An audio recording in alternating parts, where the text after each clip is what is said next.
Well, with that, why don't we start? Okay, so this is the final lecture. So what I want to do is sort of circle back to the beginning and try and actually fulfill this promise of saying something about organizing mathematical knowledge using topoi. So that was the aim.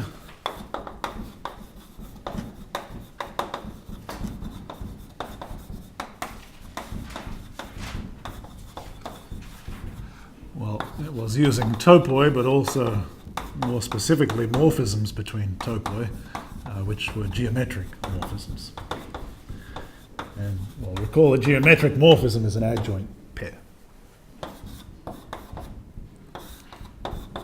So an adjoint morphism between topoi meant left adjoint part, sometimes called inverse image, F upper star, and the right adjoint part, F lower star, sometimes called direct image. So really the idea was then to organize mathematical knowledge using adjoint pairs of functors. And well, I sort of explained in whatever lecture it was, some story like that involving tensor products and simplicial sets and so on. So that's the kind of big picture story about geometric morphisms and how to think about them. But what I want to do today is really sort of drill down to something very concrete and talk about the relation between, a topos associated to a type theory, which I defined in lecture 9, the classifying topos of the theory of abelian groups, which I'll sketch the definition, and the classifying topos of the theory of torsion abelian groups. So there will be, by the end of the lecture, adjoint pairs between those. And I'll describe explicitly the inverse image parts of those in terms of syntactic data, and that will be a kind of partial fulfillment of that idea, and at least explains why it might be possible to, constructively or algorithmically work with mathematical knowledge that is formulas and proofs and so on, using functors and these kinds of diagrams. Okay. So the cartoon, so let me tell a story around this part before I get into anything more formal. So what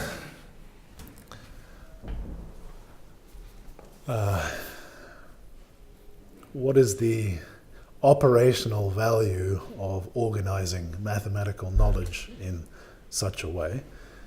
The argument is that, the act of reasoning is in some sense partitioned into different kinds of concepts, and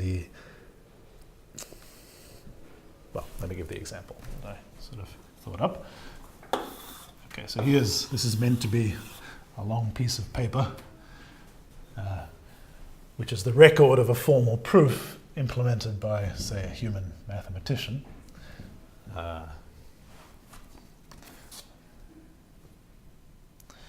Right, so say formal proof. And that has to take place in some language. So for the purposes of the rest of the talk, that language will be a type theory. I'll recall what that is in a minute. But you could think to set theory, for instance. Okay, so the formal proof goes as follows. So step 1 is that M is going to stand for a mathematician. Okay, so M constructs a set. Let's call it A. All right, so in a type theory, a set means they constructed some closed formula in the appropriate language. Okay, so there's the construction of the set. Some lines of formal proof. All right.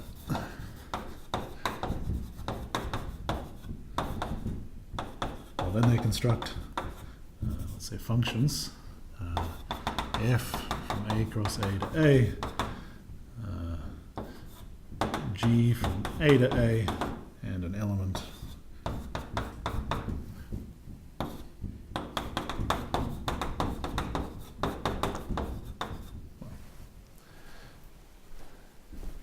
such that that is an abelian group, but maybe I should say that it'd be better to say they prove that's an abelian group. So they construct functions, so again those are some closed terms in their language.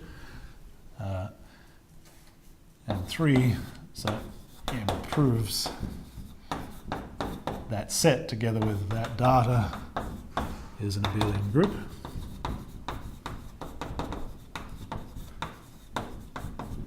So again, that's some lines of proof. Okay, so then what do you want to do? Well, suppose the argument that's being set up uses the fact, so whatever this particular abelian group is, maybe you want to prove something about it, and suppose that the thing you want to prove makes use of the fact that you can pass to the subset of torsion elements, and that that subset is, again, an abelian group. Okay, so that's what the active mathematician is now about to invoke. So let's say for M invokes theorem. The theorem is the statement I just made that the torsion elements in an abelian group is a subgroup. And then 5, okay, M continues with some argument. Okay, so this is the step I want to focus on. What does that actually mean? Well, we all know what it means in some colloquial sense, but in terms of the formal sequence of lines in a formal language, what do you actually do when you invoke a theorem? Well, we'll discuss a more refined way of thinking about that, but the most naive way is you simply paste in the theorem, right? So you take the theorem, which says, say, torsion elements subgroup. Well, what's that theorem? That theorem has an abstract group, say G, in it, right? Let's say abstract elements in G form a subgroup of G. So that's an abstract theorem stated, I mean, that theorem, you think of it as being on another piece of paper somewhere. Right, so here's that. Okay, that's some statement about G. That's this theorem, which you have sitting around somewhere. And all that appears there is some abstract group G. It's not a concrete group. And what do you do to invoke the theorem? Well, you take that string of that sequence of formal sentences, and you rewrite all the instances of G to your particular set A. You rewrite all the occurrences of plus to F, and all the occurrences of minus to G. G is supposed to be the negation, and all the occurrences of 0 in your generic abelian group to the actual concrete 0. Right? So that's what it means to instantiate or invoke that theorem. So putting in A and F. Right? So that's a sort of translation or substitution. And why is that valid? Well, because the deduction rules that you used here are true over there, because the deduction rules you used were either the sort of abstract deduction rules of logic, which are also valid in your formal proof situation, or they were the axioms of an abelian group, which you've already proven hold. Right? So this is then a valid thing to add to your formal proof, and then you continue. Okay, so that's a kind of paradigmatic example of reasoning with a sort of body of knowledge, in this case, the set of facts about abelian groups.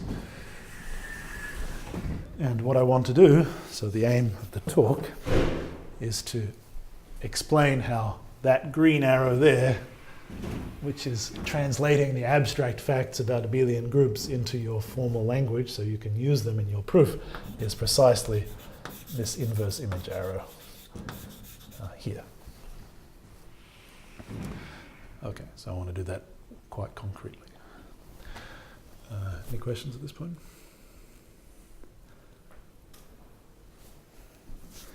All right.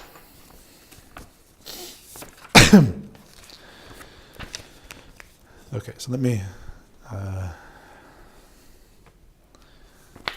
briefly recall the idea of a type theory.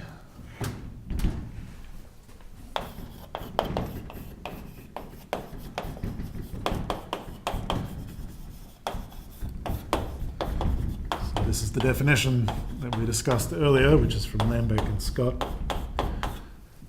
So this is what some people call a higher order logic. So this, I'll just sketch it. So this has some atomic types. In particular, it has a type 1 and a type of propositions. There's various type formation operations that include products, include power sets. What else do I need? Is that it? I feel like I've forgotten one.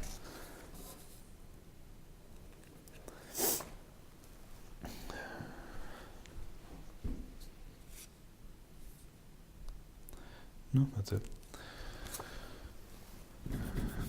Okay, so then there's various term formation.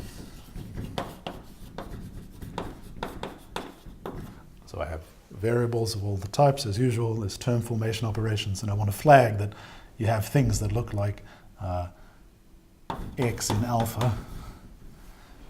Right, so it's like set theory, so there's a membership, and there's things that look like X phi, so there's a set comprehension and so on. So this is very much like a set theory. And these are features which are not going to be present in first order theories, which I'll discuss in a moment.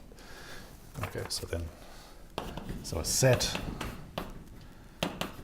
in the type theory means a closed term. So you think of this as a predicate which picks out a subset of A. And, well, a function, say f from alpha of type PA, so that's a set, to beta of type PB, well, that's some closed term. So think of that as a subset of A, and that's a subset of B. So what's a function between them? Well, it's a subset of A cross B. How do I say? Well, it's a subset of the set picked out by alpha cross the set picked out by beta, which is actually functional. So that's a predicate, which is something that picks out a subset of A cross B, such that that subset is contained in, so to speak, alpha cross beta, and so on. And then there's a category.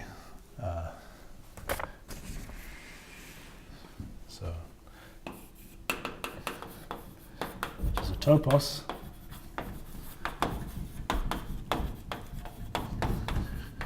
Where the objects are equivalence classes of sets. The equivalence relation says that provably within the associates there's a deduction system associated to the type theory, which is a sort of sequent calculus. And we say two sets, that is, two closed formulas, are equivalent if they're provably the same. That is, the logic allows you to prove internally that they pick out the same subset of A, so to speak. So that's the objects are equivalence classes of formulas. That's what we think of as sets, and the morphisms are equivalence classes in a similar style of functions. Okay, so that's the topos associated. So the theorem. Here's the topos. That's the topos associated to a type theory, and this will be the sub-object classifier, and this will give rise to exponentials, as you explained in your talk, and so on. Okay, so that is going to be what goes in this column. Okay, so this is what we're imagining is the sort of basic universe of discourse for our mathematician is the type theory. This is the richest structure he knows about. It's like set theory. That's where he's building mathematics, he or she. But then maybe they want to move to a more constrained domain of discourse, and that's what this is meant to represent. And that kind of thing, the classifying topos, will arise not from a type theory, which is rich enough that it immediately gives rise to a topos, because it internally knows about things like sub-object classifiers. Whereas this is a longer path from the first-order theory of abelian groups to a topos. So let me say what a first-order theory is.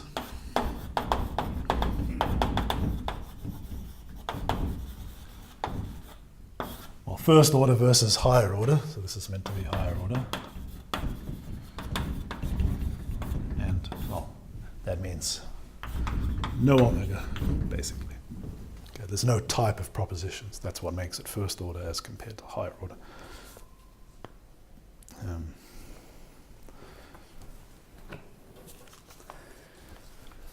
well, okay.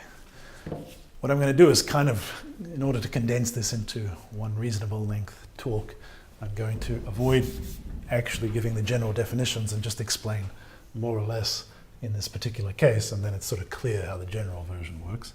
So let's say the first order theory of abelian groups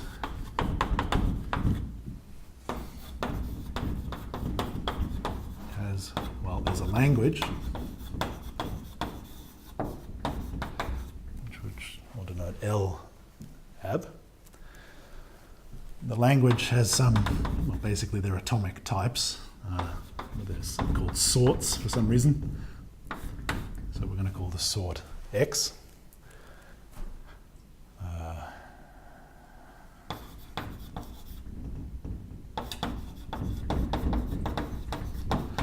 So a first order language has sorts and function symbols. Function symbols, so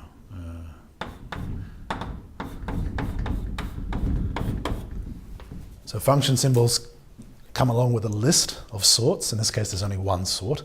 So that list is, so there's one sort which goes in the target position and a finite list, possibly,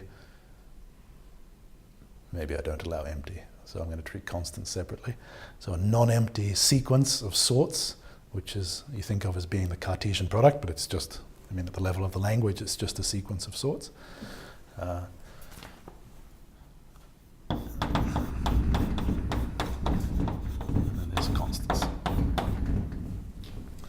Okay, so the language has two function symbols, one constant.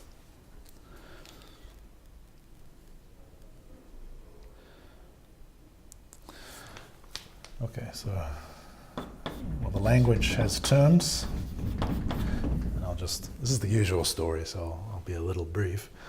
So we have countable set of variables for each sort. Well, there's only one sort, so if I name a variable, I don't need to tell you what sort it is. So how do I construct terms?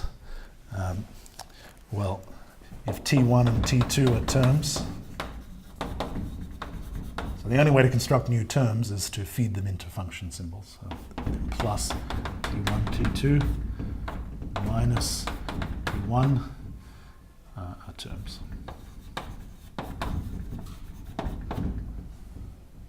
Well, and 0 is a term.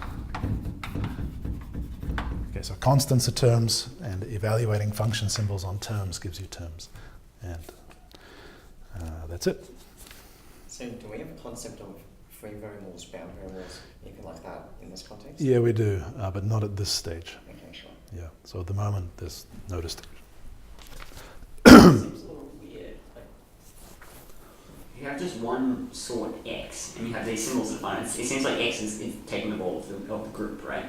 That's right, yeah. But then isn't this just saying that there's just one group? Well, the language is talking about somehow the Platonic universal group, which is the G there. So, yeah, you're right that if I was to make some argument involving two distinct groups, then somehow there would be two incarnations of this single universal group. But I mean, if you're proving a theorem about one group, well, then there's just one group in the notation, and that's what this is doing. The other thing that seems a little odd, though, is that it seems like the only term construction rules you have is, well, you have the identity, and you have this addition and inversion, but that doesn't actually allow you to make any new terms in the context of a group, right? Oh, I see what you mean. Well, well. Having the identity for itself doesn't do anything, and yeah, well. Yeah, I see what you're saying. I mean, in the case of a ring, for instance, at least you could construct 1 plus itself. Yeah. But you're saying that, well, all I can do is add 0 to itself. Yeah, that's true. On the other hand, I mean, if well, no, generic group, right? no, but you're missing. Well, maybe that's because I didn't write it up. But there's variables, and those are terms. Oh, okay. Yes, sorry. I mean, I should have. Okay, no, yeah, it's saying like, yes, for a generic group, the only element a priori that you know about is the identity, and that's right. But obviously, you won't be able to state theorems that talk about generic elements in the group that are not necessarily the identity. So yeah, that makes sense that you have variables. That's right. Yeah, that's a good point. Well, then, so the usual thing applies where shorthand for this thing is T1 plus T2, and we just write minus T1 for that. It also, though, it still seems like you can't state any theorems that talk about more than one group. Yeah. Like if I were to talk about two subgroups and their interaction. Yeah. Yeah. No, you can. I'll explain in a minute. So, well, I can formulate a sentence in this language which expresses a condition on a single variable, which,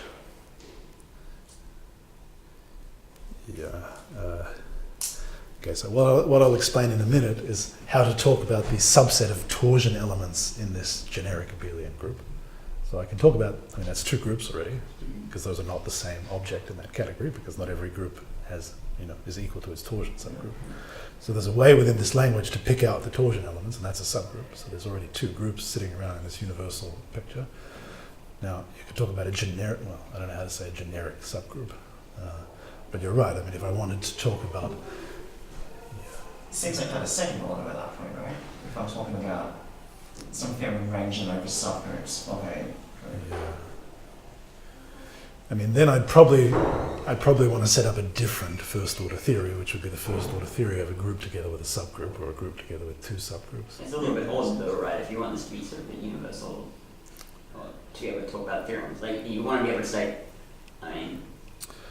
Well, I mean, think about it this way. So, if you think about it in this categorical sense, that whatever I say up in this green box, which is supposed to be the sort of category arising from this language, then you need to tell me how to incarnate everything in that language into my formal proof.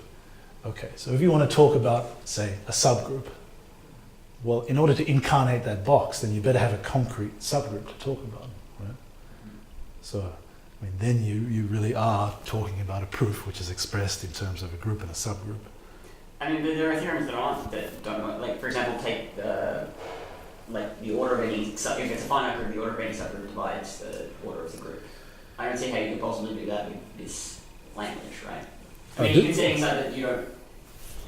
aside that this language doesn't even know what divides means, like setting aside that problem. It seems like you need to be able to range over a generic subgroup, right? Isn't that not first order now? If I say, and take an arbitrary subgroup of an arbitrary group, isn't that a statement about, like, that's similar to if I were to talk about an arbitrary subset of a set, right? Which would require second order. I mean, that's one way to pass it, yeah. Because you could talk about that here. Yeah. Because you talk about a predicate which picked out the subsets of the power set, which were subgroups. So I'd be saying that that's not a statement formulatable in a first order language. And that seems like a problem. Right? It's true, not in a first order language of a single group. Yeah. But that's okay, because this theory is just talking about this group on its own, out in the wilderness. I mean, the statement you're making would be a theorem in the first order theory of a group together with a subgroup. Yeah, that makes sense, right?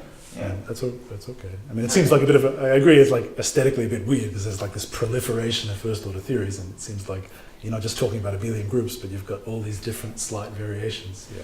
It's making me apprehensive that this first order theory is not very powerful. Like, if we can't state Lagrange's theorem, that's worrying. But, well, I mean, I'll see where it's going. But. Yeah, no, I agree. But on the other hand, this is meant to be a minimal example rather than the one that would actually be useful. Yeah, that's true.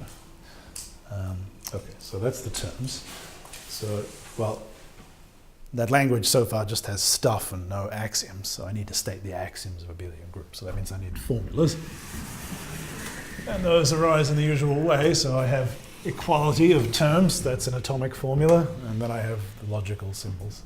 Now the one amusing wrinkle is that I want to allow infinite disjunctions and conjunctions. This is gross.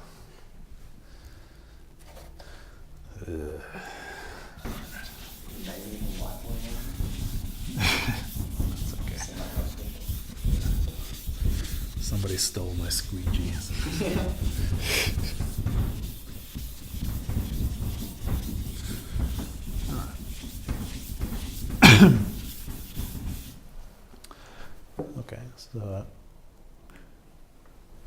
formulas. Well, so we have the atomic formulas. So those are of the form T1 equals T2, where T1 and T2 are terms. We have true, false. I guess that's it. Yep. Okay, so those are the atomic formulas, and then if so atomic formulas are formulas, and if PQ are formulas, so and I'll get to the bound versus free in a second. So well, this is going to be redundant because I'll have the infinite disjunctions and conjunctions in a second.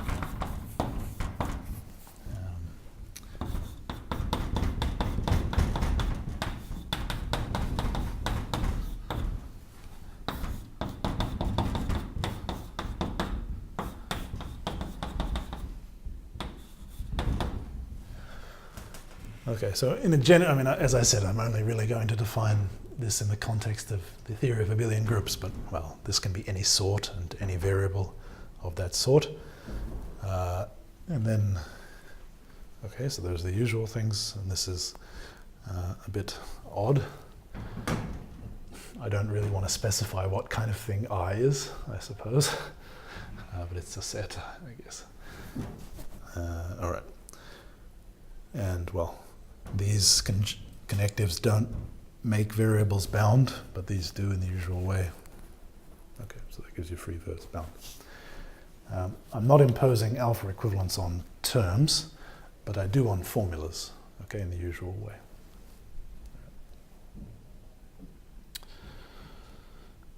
Okay. We don't have any bound variables up here. That's right, yeah. That's right. Okay, so that's it. That's the first order language, LAB. Those terms and those formulas. And then the theory, AB, is the language plus proper axioms, which are just formulas. And I want to give them names, so they say the usual things, right? So.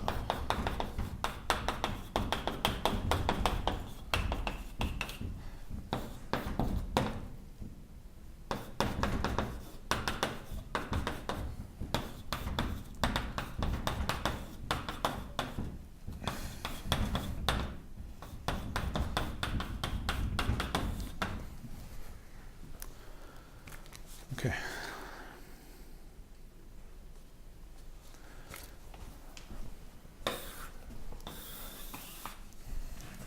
All right, so that's the first order theory. A model of this theory in a topos, and the running topos for taking models will be this particular one of sets and functions in a type theory. The reason I'm doing that is because then, since this has a syntactic content underlying it, you'll see somehow in terms of the syntax what it means to set up a model of this syntactic gadget in some other also syntactic gadget. But that could be, any topos. So that's an object which interprets the generic group X. So we write X, M. So maybe I'll say model M. Okay, so it's the data of an object. Well, in the topos E, an object is an equivalence class of a closed formula. So let's say alpha. So this guy is the subset of A picked out by alpha, let's say. And a pair of morphisms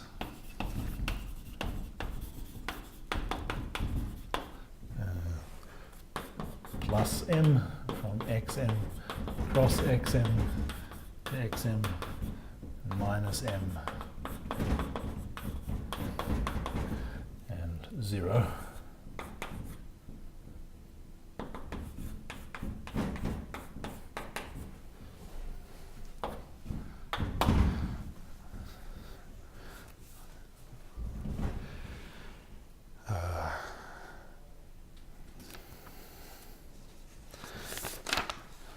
okay, such that the axioms are valid, and I want to dwell a little bit on what that means. So such that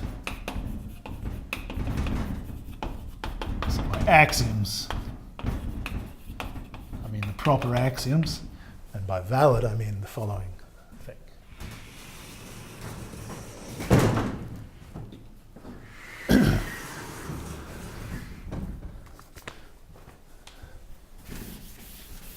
Is the model the indirect part of the image form? The inverse image problem. F double star. F upper star. F upper star. Yeah. Isn't that going? Oh, yeah. Yeah, okay, that makes sense. Yeah, it's all around the wrong way.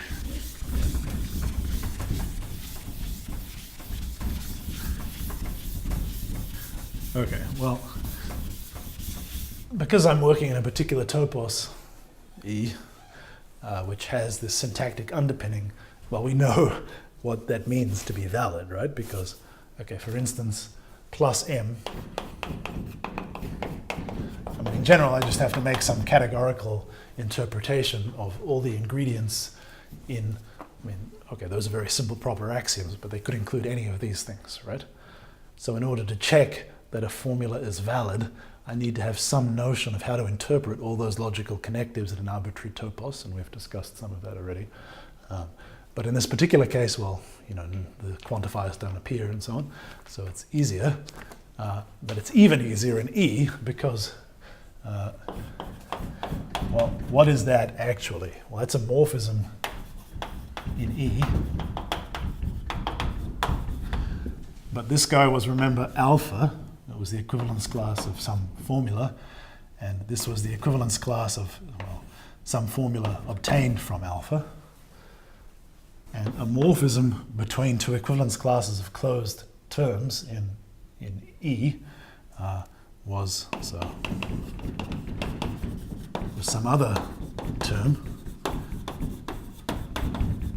So this morphism in E is the equivalence class of some formula, which is of type P, well, this is of type PA cross A, and that's of type PA. So this thing better be of type PA cross A cross A. Now A is nothing to do with, maybe I use that letter again. So A also appeared in my formal proof, right? But there's no connection. This is a different letter. This just means some type in my type theory. And it's, if you like, the thing inside which I'm defining my concrete abelian group. So, you know, okay, that's a bad choice of letter because the A in my formal proof is actually a subset of this A. Yeah. Does that make sense? Yeah, okay. All right, so whatever I mean, to choose a model is to choose, in particular, the data of such a closed term of this type in the type theory. And I mean, that's what you do when you build an abelian group, right? You build a set in set theory, and you say, well, here's a graph that is a subset of something cross something, and you, how do you write down a graph? Well, you write down a predicate which pits out that graph, and that's the formula in the predicate. Okay, so whenever you've ever built an abelian group, what you've done is write down this. Right. Okay, so supposing you constructed this concrete abelian group, which is to construct in particular such a term F, then what does it mean to say that the axioms are valid? So validity of, say, phi 1. Well, in terms of the categorical blah blah,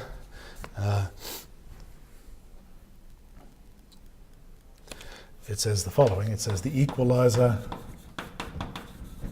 of the two ways around the associativity square built using plus M.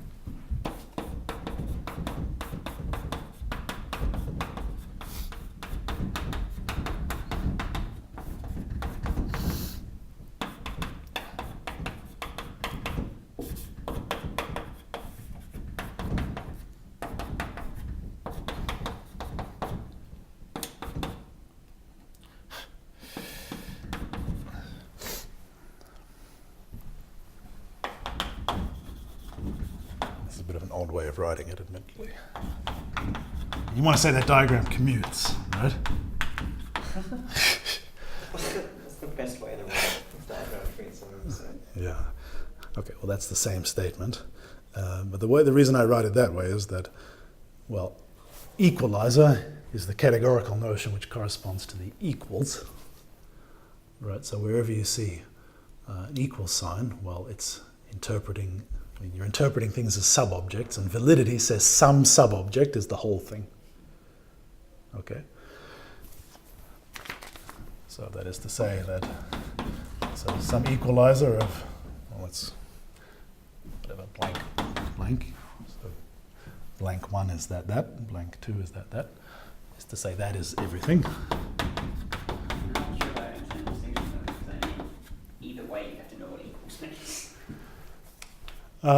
Yeah, that's, well,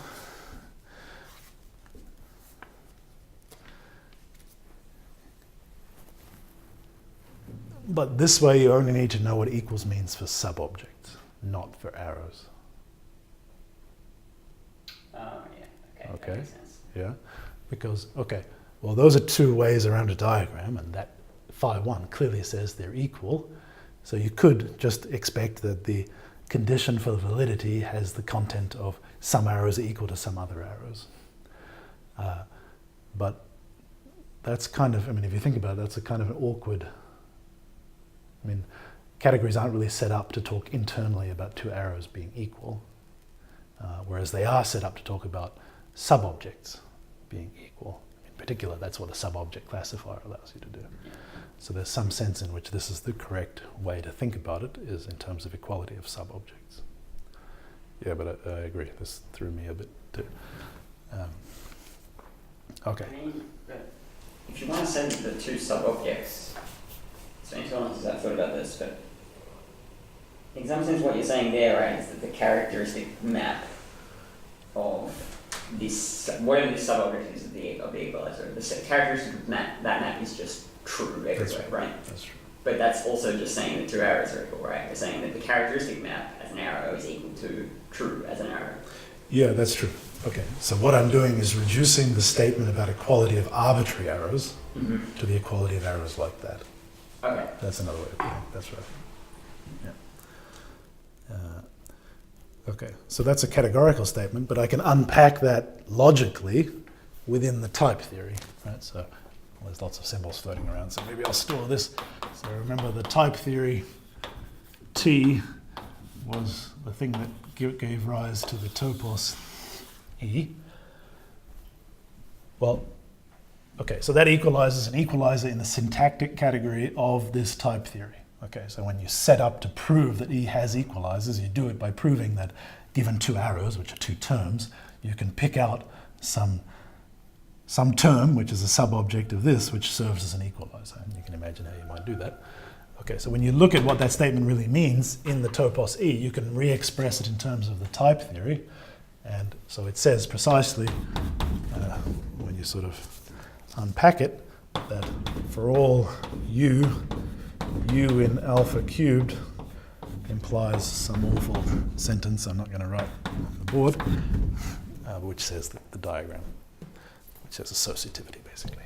So this U stands for X, Y, Z. And this is associativity. Okay, so this thing here was entailment in the type theory. So this is now a statement about provability of some formula, not in the first order theory of abelian groups, but in this type theory, which we're thinking of as set theory. Okay, so this sentence says that, okay, this set you constructed, xm, which is written down in terms of an explicit predicate in set theory, has the property that it is provably associative within, say, set theory. Okay, so that shows you that this notion of a model in a topos lines up precisely with what you've always meant by an abelian group if you were talking about something constructed out of sets. Okay, and it goes via, well, I guess that's one way of believing in this construction of validity. Okay, well, the details are sort of written down there, but I think it's a bit tedious. Okay, and then you do the rest of the axioms in the same way. Okay, so that gives a category of models.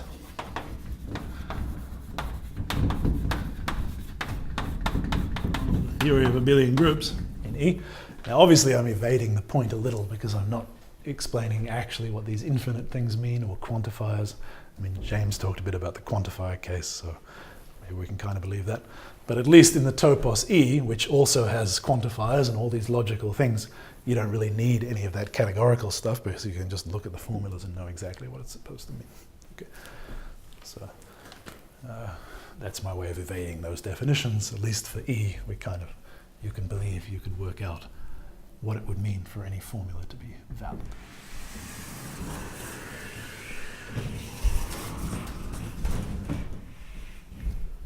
All right, so that's models. Now, the point of the classifying topos was that models were in bijection with geometric functors. So I think what I want to do now is sketch the definition of the classifying topos, and then with all of that, come back to that original setup and try and say something more precise.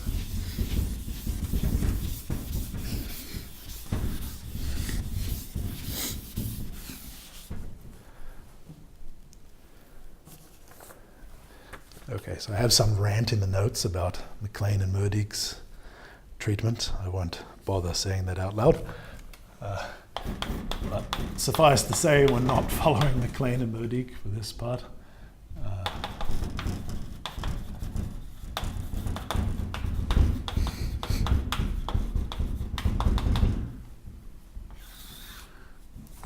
It's actually interesting because their treatment, I mean, it really is a little bit different to what Johnstone does, and I don't quite understand how to line everything up. So we'll just entirely follow Johnstone, and I'm not going to make any attempt to compare the two approaches.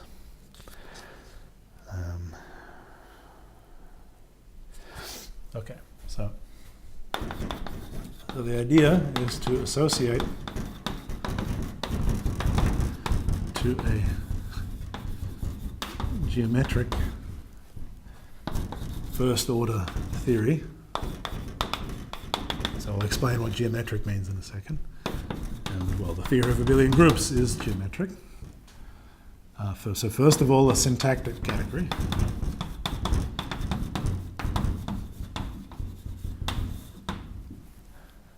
That's not a topos.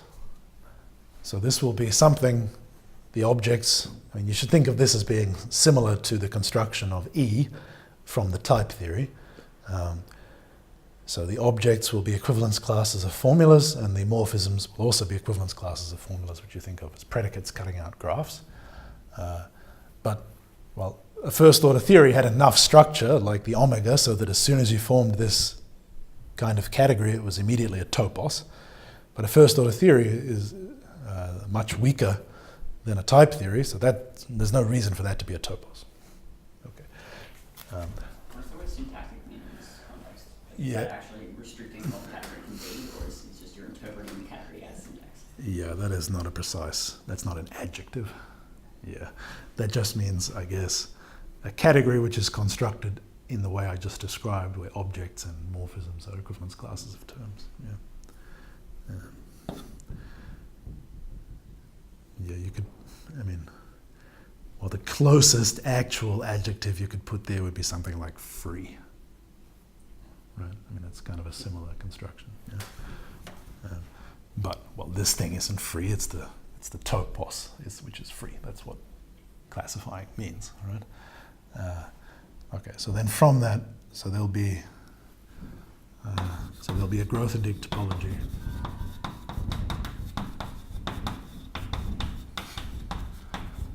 J on C, and then the classifying topos of the theory will be precisely sheaves for that topology. So that's some full subcategory of contravariant functors from C to sets. All right, so that's the idea.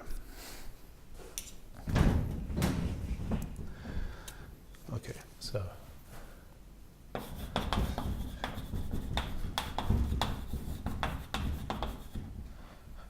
well,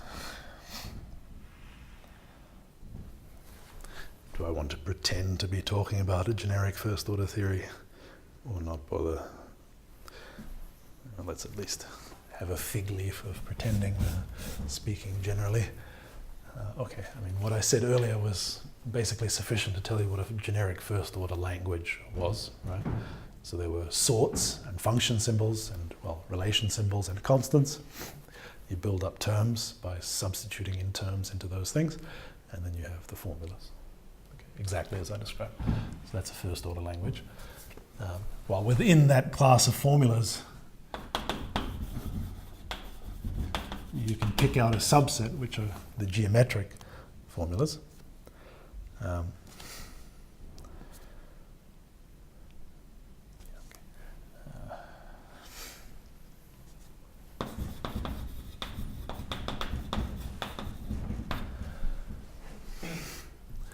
So the atomic formulas are geometric.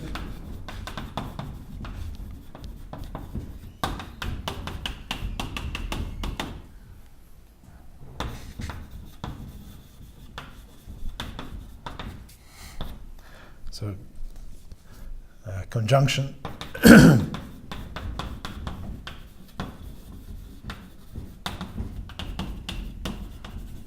disjunction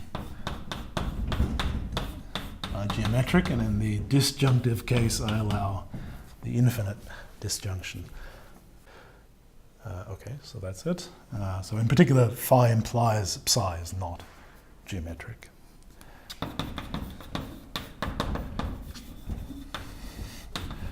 Okay, and if phi is geometric, then so is any quantifier. Right, so those are geometric formulas, and a geometric theory is one whose proper axioms are geometric formulas. Now, if you think about the axioms for abelian groups, well, they're just atomic formulas, right? So there's no question about whether they're geometric or not. I'll discuss an example which involves the infinite disjunction in a moment. That's torsion abelian groups. No, I don't allow for all. But don't you need that for the axioms in an abelian group? No, I didn't write any for all. You read them. Yeah, but they're implicitly there. No, they're not. Yeah, I agree. It's a bit odd. Well, okay. I mean, those for alls which are on the outside, those are fine. But I don't want to allow for alls which are nested somewhere. It's weird though. Yeah. I didn't think through an example where I could sort of believe why I should make this restriction, so I agree. I don't really. I don't need a formula because there's no question about the domain of intercourse I'm talking about. I've only got one sort. So if I say x and y, we know where they are. I mean, I can believe that. The problem with that is that feels like the excuse. It's just the mathematician being lazy and you have to write for x for all, y for all, associativity, for example. Because like when people write that in axioms of group, they usually don't bother to write that, right? They just say the x, y, and z in group, blah. But Yeah. I think it's different to that. I think that you're picking the topos that only has the capabilities of talking about this group. It's a different formalization. The reason why we have to say for all G in this particular group G is because we're based off set theory where there's like options, right? yeah. So it's kind of like I'm going to pick the topos where I only have this group of features. That's unconvincing to me. It's like you're saying, well, the for all there is implicit because what else could I be talking about? Right? Yeah. Because the idea is that we're setting up so that I can say that, right? Well, okay, to make this a little more formal, so if you recall from the discussion of type theory, or the entailment relation, that is the deduction rules in the logic, tell you something like an entailment with free variables x, y, and z is actually logically equivalent to something where the for alls are at the beginning. Okay, those two things are both deducible from each other. But that's very special to the quantifiers being at the beginning. Right? There is no such deduction rule which allows you to put some quantifier somewhere else. Okay, so in a formal sense, there is no problem. I mean, I could have written down, if I'd written it down with the for alls, that wouldn't on its nose be a geometric theory, but it would be equivalent to one in the sense that its category of models would be equivalent in a natural way for every topos E to the category of models of a geometric theory. So that's what we can mean by, say, equivalent. All right, so in that sense, there's no issue with sticking quantifiers at the beginning or not. Now, the more serious question is why I don't want to allow quantifiers elsewhere.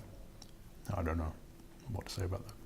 I mean, but for axioms such as, I feel like I already know what the resolution for this is going to be, but for axioms like the existence of inverses, the falls actually aren't at the beginning, right? Because it's, well, actually no, inverses back up. For the identity, Yes. it is, there exists 0 such that for all blah.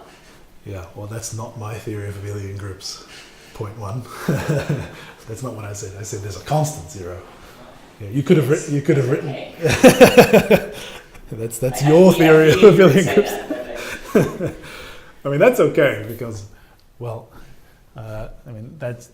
Oh, this is getting a bit technical, but okay. So if you had that as an axiom, then because that thing which satisfies that predicate is provably unique, so that's actually called a Cartesian theory relative to the other axioms. And so, well, I mean, exists are fine from the point of view of geometric, but even stronger than that, an axiomatization which uses something like what you said is provably, I mean, sort of equivalent in the same sense to one that doesn't. Yeah, so it's worth worrying about that kind of thing, but that's a bit orthogonal to the issue. All right, so that's a geometric formula. Okay. So a context is just an ordered sequence of variables.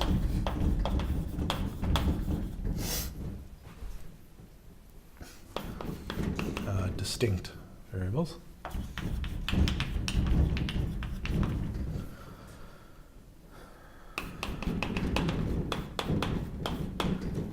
Including the empty sequence. So what I'm about now is defining the objects of C. Okay, so they will be formulas, geometric formulas in context. So a formula in context is a pair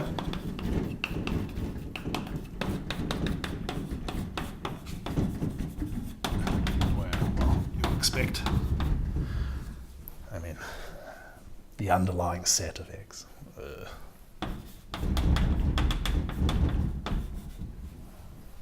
Right.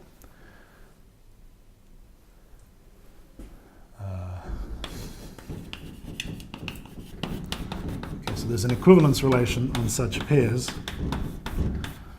which is not quite alpha equivalence. Okay, so phi is a formula. It can have bound and free variables. The free variables are in here, but who knows about the bound variables? Now, this includes alpha equivalence, so I can rename the bound variables in the usual way. But I'm also allowed to rename the free variables as long as they exactly match up and in the right order. Okay?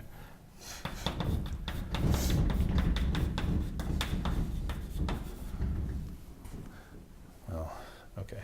If, I mean, this is the equivalence relation generated by alpha equivalence together with the following thing. So if the length is the same and psi is phi with x replacing y, and that means x1 replacing y1 and so on. Okay.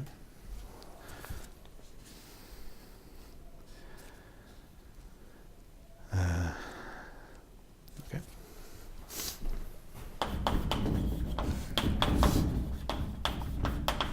Okay, so suppose I have a geometric theory, for example, abelian groups. Okay, so the proper axioms are geometric formulas, but then I also want to only talk about such equivalence classes. Some equivalence classes denoted with square brackets. The way to think about that is phi is picking out a subset of x1, x cross dot dot dot x. There's n of those things. So this is x1 is somehow talking about an element of the first how should I say this? T, phi is the characteristic function of T, something like that. Okay.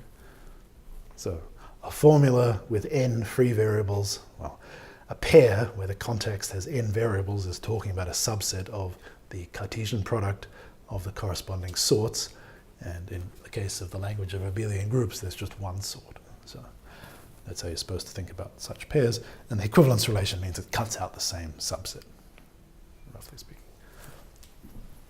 Okay, so the objects of C are equivalence classes, are those things.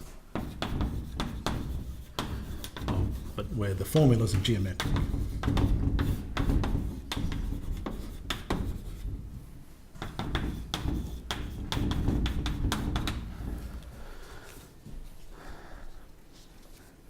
And morphism, sigma,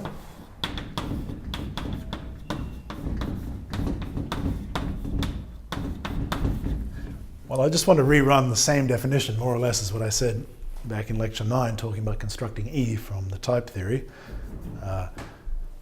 Okay, so to start with, I can assume that X and Y are disjoint, right, by alpha renaming.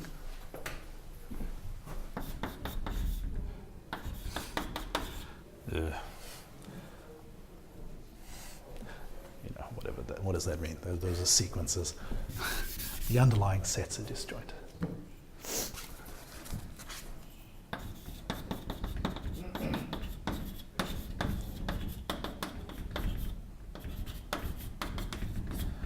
So more than they can't just like line up in the row. That's right. Not have to.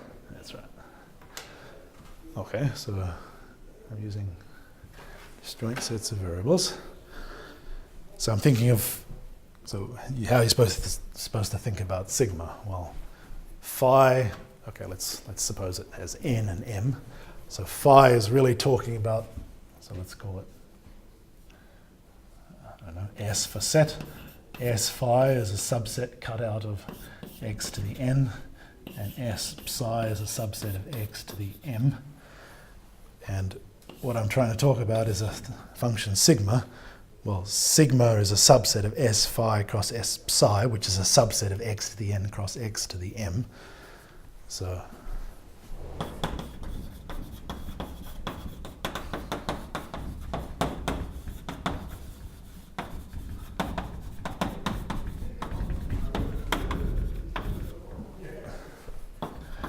okay, so the free variables of sigma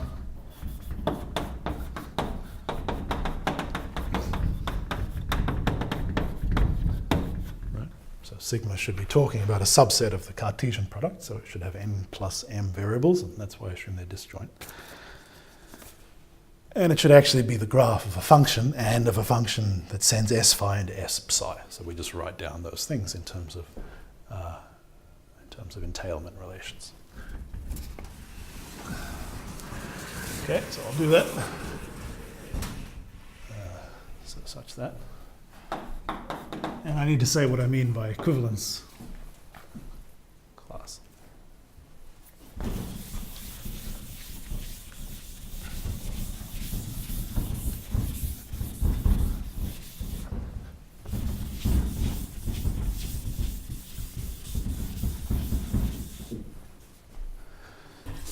All right.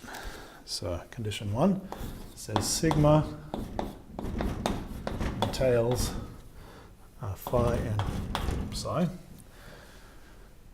Okay, so I need to explain, well, what does this mean?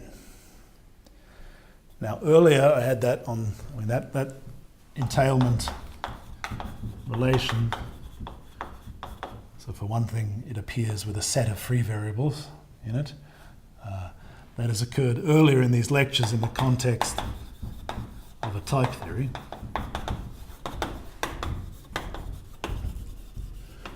Part of the data of a type theory was such a relation on propositions, which were terms of the type omega. Now that's part of the data of a type theory, and we use that entailment relation to construct the category E associated to T. This is not that relation. Okay. This is something which is associated to the first order theory abelian groups, whereas this is something which is associated to the higher order logic T. Okay. Now, so it has a similar flavor, but for the precise definition, I mean, it would take me too long to elaborate it. It's in Johnstone's book, and I give a reference in the notes. So what kind of thing is in it? Well, the things you would expect, kind of the structural rules. There's the usual axiom rules, and there's rules for equality and substitutive properties of equality. And then, well, what else is in a first order language? Well, there's conjunction and disjunction and implication, and all of that's basically as you would expect. The odd thing is the deduction rules for the infinite disjunction and conjunction. Okay, that's really something you haven't seen before, at least wasn't in that context. And that gives me the heebie-jeebies, I have to say. Anyway, okay, so that's contained in this thing. And what does this say? Well, it says that, okay, so you should read this as phi of x and psi of y, right? And those are predicates. So it says if sigma is true of a pair, then phi is true of the first. Well, if sigma is true of a tuple, right? So remember, how should I say this? So sigma picks out a subset of x to the n cross x to the m, right? And this says if a tuple, x1 up to xn, y1 up to ym is in the subset S sigma, that is, sigma is true for those inputs, well then, phi is true for the first n things in that tuple, and psi is true for the last m things. So this is saying S sigma is contained in S phi cross S psi. Well, that's what you need if that's going to be the graph of a function from S phi to S psi. Okay, right. So not just that is, well, it's saying that is true, but it's saying more. It's saying this is provable from the axioms of the theory of abelian groups. Right. Okay, so that's the first axiom. The second one says that it's functional.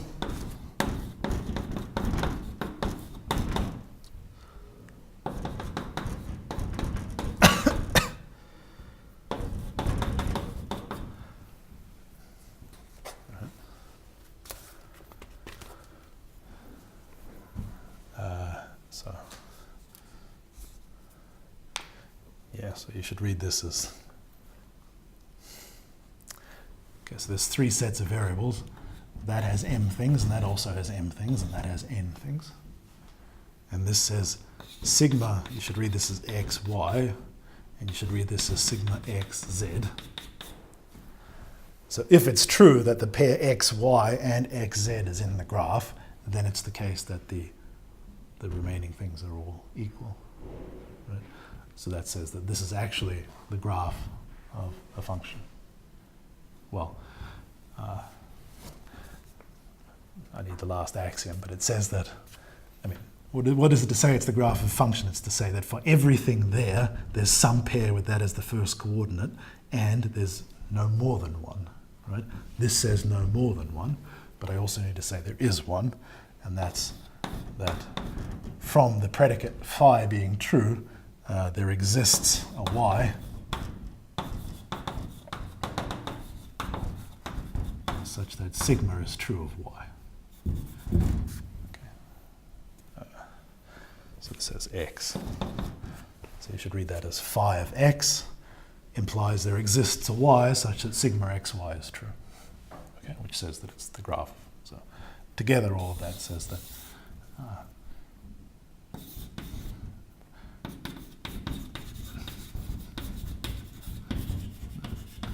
sigma, the predicate, picks out something which is provably the graph of a function from the axioms of the theory of abelian groups. And the equivalence relation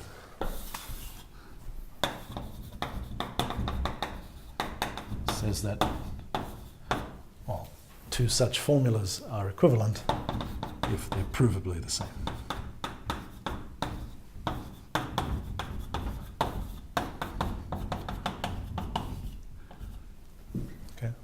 From the deduction rules, you can actually prove that a pair satisfies one of the predicates if and only if it satisfies the other one.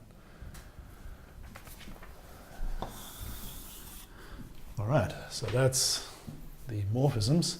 Composition is defined just as I did for the type theory, so I won't go through that again. So maybe I'll just get to the point of stating the definition of the growth-ending topology, and then we'll do the rest next week, maybe. Well, okay, I'll do it here. Okay, so I said there's a growth-ending topology.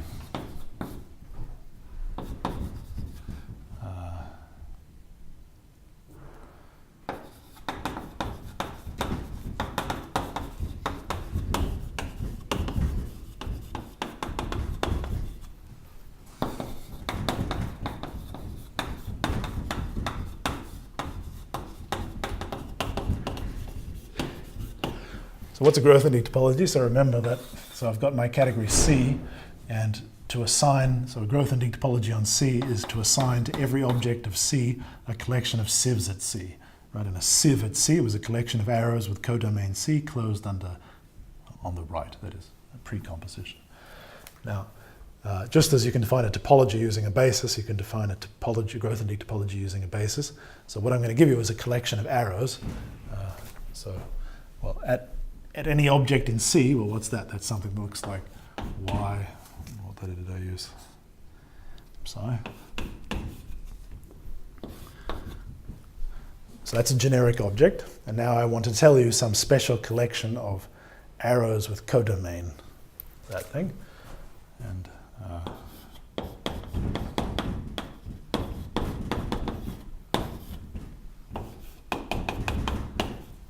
so I want to talk about collections of arrows given by formulas sigma I, finite collections, which collectively have the following property.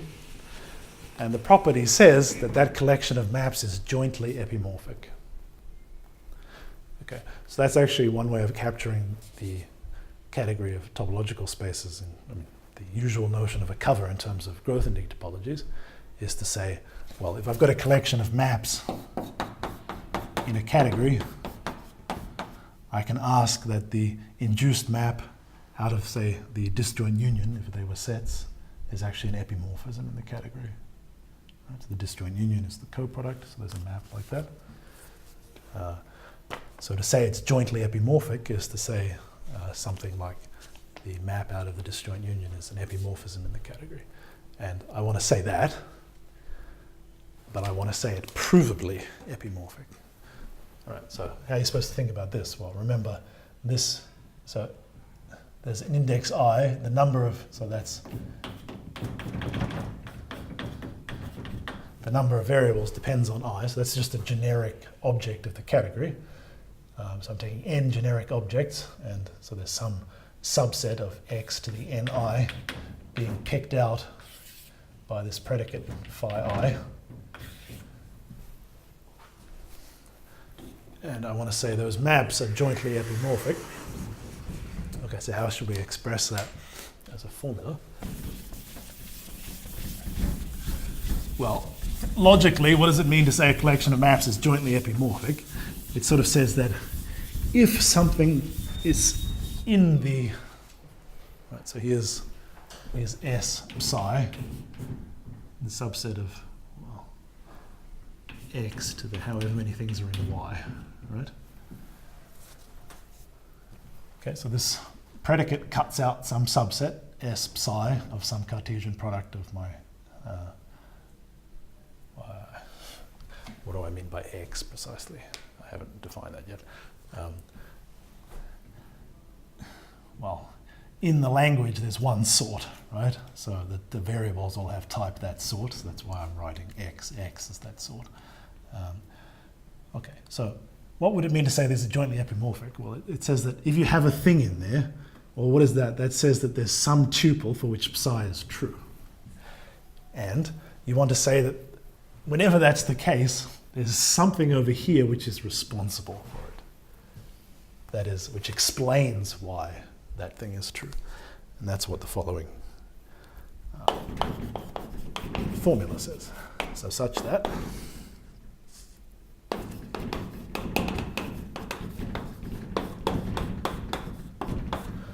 Okay, so whenever you have a tuple of things for which psi is true, then there exists, well, for some I, so that's a disjunction,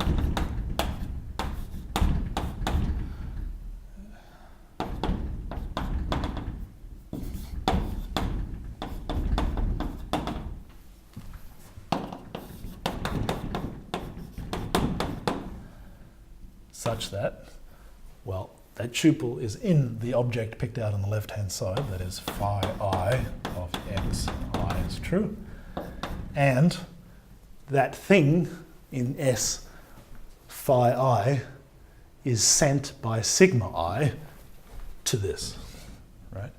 Which is to say that sigma I xi y is true.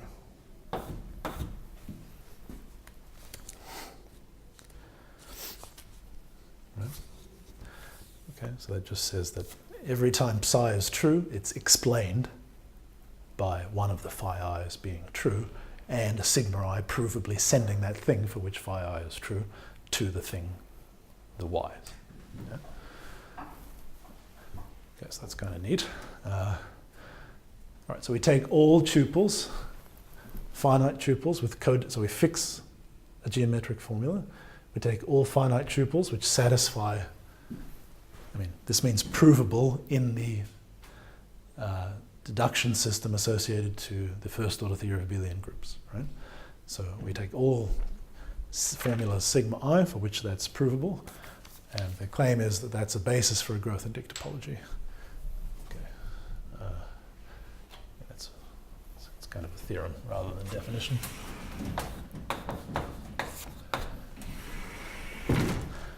Okay, so then definition. Well, take the pre-sheaves on C and look at the full subcategory of sheaves for that topology. That is, I mean, the functors which see such families as actually being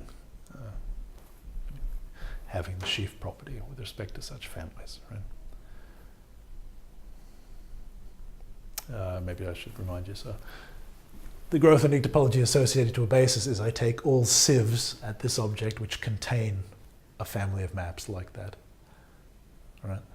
So I take these basis elements and I close it upwards, any sieve containing such a thing. That's the growth-indic topology. Okay, so the theorem says that collection satisfies the axioms for a basis. Yeah, okay. So maybe I should leave the rest for some other time.